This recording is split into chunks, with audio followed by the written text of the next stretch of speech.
Sir ଗତ 26 ତାରିଖ 26/2 ମହାଦେଶ୍ୱରୀ ଗ୍ରାମରେ ଜଣେ ଫାଶୀ ଲଗେଇକି ଆତ୍ମହତ୍ୟା କରିଥିବାର ଯାହା ଖବର ପ୍ରକାଶ ପାଇଥିଲା, କିନ୍ତୁ ସେ ଘଟଣାକୁ ନେଇ ତା ପରିବାର ପକ୍ଷରୁ ଜୋଳମୁଳଦାରେ ଗତକାଲି ସାମ୍ବାଦିକ ସମ୍ମିଳନୀ କରି ପୁଲିସ ଉପରେ ସାର୍ ଆରୋପ ଲଗାଉଛନ୍ତି ଯେ ପୁଲିସ କିଛି ବୁଝୁ ନାହିଁ। ୟା ଉପରେ ସାର୍ କ'ଣ କହିବେ? ମୁଁ ରଞ୍ଜିତ କୁମାର ସାହୁ, ଆଇଆଇସି ବସ୍ତା ପୁଲିସ ଷ୍ଟେସନ। ଗତ 26/2 ବସ୍ତା ସିଏସସି ର ଡକ୍ଟରଙ୍କ ରିପୋର୍ଟ ମୂଳରେ ଆମର ଗୋଟେ ୟୁଡି କେସ୍ ହେଇଥିଲା। UD case number 3/26।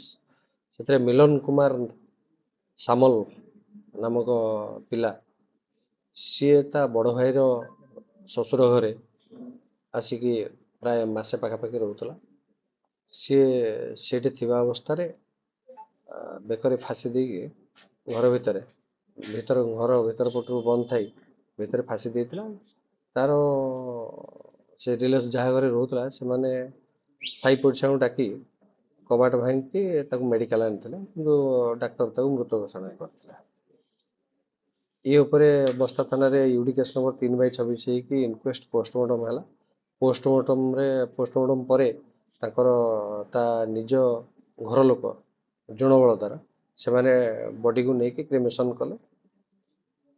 କ୍ରିମେସନ୍ର ମାସେ ପରେ ସିଏ ଗୋଟେ ରିପୋର୍ଟଟେ ଦେଲେ।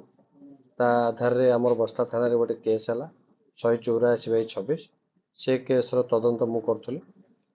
ସେ କେସ୍ର ତଦନ୍ତରେ ଏବଂ ପୋଷ୍ଟମର୍ଟମ ରିପୋର୍ଟକୁ ଆଧାର କରି ଆମେ ଜାଣିଲୁ ଯେ ସେ ପିଲା ନିଜେ ଆତ୍ମହତ୍ୟା କରିଛି। ସେ କେସ୍ ବି ମଧ୍ୟ ଆମର ଉପରିସ୍ଥ ଅଫିସର ବି ତାକୁ ସୁପରଭାଇଜ୍ କରିଛନ୍ତି ଏବଂ କେସ୍ର ଯେହେତୁ ସେ ନିଜେ ସୁଇସାଇଡ୍ କରିଛି, ତେଣୁ କେସ୍ଟା ଆମର ଅଲରେଡ଼ି କ୍ଲୋଜ୍ ହେଇଗଲାଣି। କେସ୍ ମିଷ୍ଟେକ୍ ଅଫ୍ ଫ୍ୟାକ୍ଟ ହେଇଛି। ତାର ନିଜ ଘର ଲୋକ, ତାର ଭାଇ ଚନ୍ଦନ ସାମଲ, ସିଏ ବି ମଧ୍ୟ ଏ ଉପରେ ଆସିଥିଲେ ଥାନାକୁ। ମୁଁ ତାଙ୍କୁ ପୋଷ୍ଟମର୍ଟମର କପି ଦେଇଛି ଏବଂ ତାଙ୍କୁ ବି କହିଛି ଜିନିଷ ଏଇଆ ଘଟଣା ଏବଂ କେସ୍ରେ ଆପଣଙ୍କ ଭାଇ ଆତ୍ମହତ୍ୟା କରୁଛନ୍ତି। ତାଙ୍କୁ ସବୁ କଥା କୁହାଯାଇଛି। କଣ କାରଣ ଲାଗୁଛି ସେ କାହିଁକି ଆତ୍ମହତ୍ୟା? ସିଏ ମେଣ୍ଟାଲ ପ୍ରେସରରେ ଥିଲା। ସିଏ ତା ଭାଇର ସାନ ଶାଳୀକୁ ଭଲ ପାଉଥିଲା। ଏଇଟାକୁ ତାଙ୍କ ନିଜ ଘର ଲୋକ ବିରୋଧ କରୁଥିଲେ, ତାକୁ ଘରେ ରଖିଲେନି। ତେଣୁ ଏଇଭଳିଆ ସେ ମେଣ୍ଟାଲ ଟେନସନରେ, ଯେହେତୁ ତା ନିଜ ପରିବାରର ଟେନସନ୍ ତା ପ୍ରତି ରହୁଥିଲା, ହୁଏତ ସେଥିପାଇଁ ସେ କରିଥାଇପାରେ।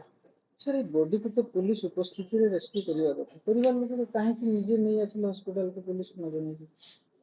ଯେତେବେଳେ ଗୋଟେ ଘଟଣା ତାଙ୍କ ନଜରରେ ଆସିଲା, ପିଲାଟା ବଞ୍ଚିଥିବ ବୋଲି ତାକୁ ତ ଆଣିବେ ନା ମେଡ଼ିକାଲକୁ। ସେମିତି ନାହିଁ ଯେ ଝୁଲିକି ରହିଥିବ ଜଣେ ଯେ ବଞ୍ଚିଥାଇପାରେ। ତାପରେ ତ ଘରୁ ତାକୁ ବାହାର କଲାବେଳେ ସାହି ପଡ଼ିଶାଙ୍କୁ ଡାକିକି କବାଟ ଭାଙ୍ଗିକି ବାହାର କରାହେଇଛି। ତାକୁ ତ ଲୁଚା ଛପାରେ ତ ସେମାନେ ଆଣି ନାହାନ୍ତି। ସେମାନେ ସାହି ପରିବାର ପଡ଼ିଶା ପକ୍ଷରୁ ଯୋଉ ସାର୍ ସହଯୋଗରେ ଅଭିଯୋଗ କରାଯାଉଛି, ଆଣିଛନ୍ତି। ଅଭିଯୋଗର କୌଣସି ସତ୍ୟତା ସାର୍ କିଛି ନାହିଁ। ସତ୍ୟତା କଣ? ତା ଦେହରେ ତ ସେମାନେ ଆଲିଗେସନ କରୁଛନ୍ତି ତାକୁ ମାଡ଼ ମରା ହେଇଛି। ମାଡ଼ର ତ କିଛି ଇଏ ନାହିଁ। ପୋଷ୍ଟମର୍ଟମ ରିପୋର୍ଟ ତ କହୁଛି ତାର ଯେ ସୁଇସାଇଡ୍, ଆଣ୍ଟିମର୍ଟମ ଇନ୍ ନେଚର, ତାର ଡେଥଟା ଲାଇଗେଚର ମାର୍କ ଅଛି, ଫାଶୀ ଦେବାର ସବୁକିଛି ଅଛି ତାର। ତେଣୁ ସେମାନେ ଅଭିଯୋଗ କରୁଛନ୍ତି ଯାହା, ସେଟା ଭିତ୍ତିହୀନ।